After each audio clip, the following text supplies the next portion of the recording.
அஸ்ஸலாமு அலைக்கும் வரஹ்மத்துல்லாஹி வபரகாத்துஹு. நற்செயல்களில் தொடர்ச்சியும் நிரந்தரமும். அபூ ஹுரைரா ரலியல்லாஹு அன்ஹு அவர்கள் அறிவித்தார்கள், ஓ மக்களே, உங்கள் சக்திக்கு உட்பட்டதையே செய்து வாருங்கள்.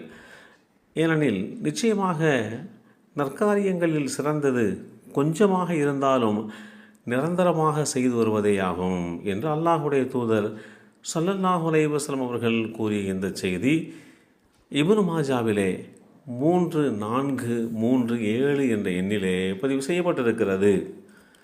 அன்னை ஆயிஷா பிராட்டியார் ரலியல்லாஹு அன்ஹா அவர்கள் அறிவித்தார்கள், நற்செயல்களில் அல்லாஹ்வுக்கு மிகவும் விருப்பமானது எது என்று அல்லாஹுடைய தூதர் ஸல்லல்லாஹு அலைஹி வஸல்லம் அவர்களிடம் கேட்கப்பட்டது.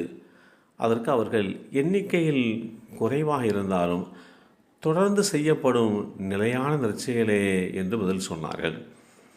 நற்செயல்கள் புரிவதில் இயன்றவரை அதன் எல்லையை தொட முயலுங்கள் என்று குறிப்பிட்டிருக்கிறார்கள். இந்த செய்தி ஸஹீஹுல் புகாரியிலே 6465 என்ற எண்ணிலே பதிவு செய்யப்பட்டிருக்கிறது. ஒரு காரியத்தில் நாம் நிரந்தரமாக இருப்பதற்கு இஸ்லாம் மிகச்சிறந்த வழிகாட்டியை நமக்கு ஏற்படுத்தியிருக்கிறது. அதேபோன்று இஸ்திகாமத் என்று இஸ்லாத்தில் சொல்லப்படுவதுண்டு. அதேபோன்று தவாம், அதுவம் என்றும் சொல்லப்படும். இது அனைத்து விதமான காரியங்களுக்கும் மிகச்சிறந்தது. அதாவது இந்த வார்த்தைகள் எல்லாமே நிரந்தரமானது, தொடர்ச்சியானது என்கின்ற பொருளை தரக்கூடியது. ஒரு காரியத்தை அவ்வப்போதே அல்லது நினைத்த நேரத்திலோ செய்வதற்கும் அதே காரியத்தை நிரந்தரமாக செய்வதற்கும் நிறைய வித்தியாசங்கள் இருக்கிறது. இஸ்லாமிய மார்க்கத்தை பொறுத்த வரையிலே எந்த ஒரு நற்செயலாக இருந்தாலும் அதை விடாமல் நிரந்தரமாக தொடர்ந்து செய்ய வேண்டும் என்றுதான் வழிகாட்டியிருக்கிறது.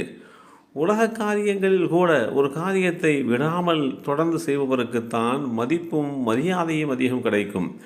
சில தொழுகையாளிகளை தவிர என்று அல்லாஹு தாலா குர்ஆனிலே அவர்களை விலக்கி வைத்து சொல்வான். அவர்கள் எப்படிப்பட்ட தொழுகையாளிகள் என்பதை அல்லாஹுவே குறிப்பிடுகின்ற போது அவர்கள் தொழுகையை விடாமல் நிரந்தரமாக நிறைவேற்றுவார்கள் என்று குறிப்பிடுகிறான். தாயும் என்றால் நிலையான, நிரந்தரமான என்று பொருள். அதேபோல தாயிமூன் என்றால் அந்த காரியத்தை நிலையாக, நிரந்தரமாக செய்பவன் என்று பொருள்.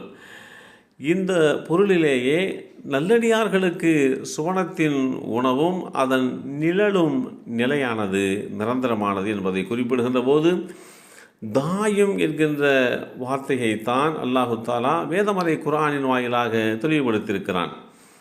இவைகளையெல்லாம் நாம் ஆராய தலைப்படுகின்ற போது எவர் ஒரு காரியத்தை நிரந்தரமாக தொடர்ச்சியாக செய்கிறாரோ அவருக்கு மிகச்சிறந்த அந்தஸ்து கிடைக்கும் என்பதில் எந்த விதமான சந்தேகமும் இல்லை. ரமலான் மாதத்தில் ஏதோ புதிதாக சில அமல்களை செய்தோம். அந்த அமல்கள் ரமலான் மாதத்திற்கு பின்பாக அப்படியே நம்மை விட்டு போய்விடக்கூடாது. நாம் செய்த அமல்களுடைய தொடர்ச்சி காலமெல்லாம் நம்மோடு ஒன்றிணைந்து இருக்க வேண்டும்.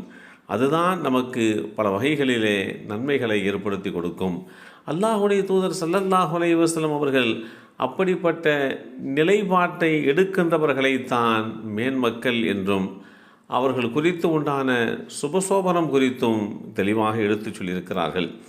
இவைகளை அடிப்படையாக வைத்துத்தான் ரமலான் மாதத்திலே நாம் செய்து வந்த அமல்களை தொடர்ச்சிகரமாக செய்வதற்கு நம்மை நாம் தயார்படுத்தி கொள்ள வேண்டும். இன்னொரு ரமலான் வரட்டுமே, அப்போது பார்த்து கொள்ளலாம் என்றெல்லாம் இல்லாமல் இந்த ரமலானில் எந்தெந்த அமல்களை நாம் புதிதாக செய்ய துவங்கினோமோ அதே செயல்பாடுகளையும் நற்காரியங்களையும் வணக்க வழிபாடுகளையும் தொடர்ச்சியாக மேற்கொள்ள வேண்டும். எல்லாம் வல்ல அல்லாஹ் அப்படிப்பட்ட வாய்ப்பை நமக்கும் நம் சந்ததிகளுக்கும் வழங்கி அருள் புரிவானாக. அஸ்ஸலாமு அலைக்கும் வரஹ்மத்துல்லாஹி வபரகாத்துஹு.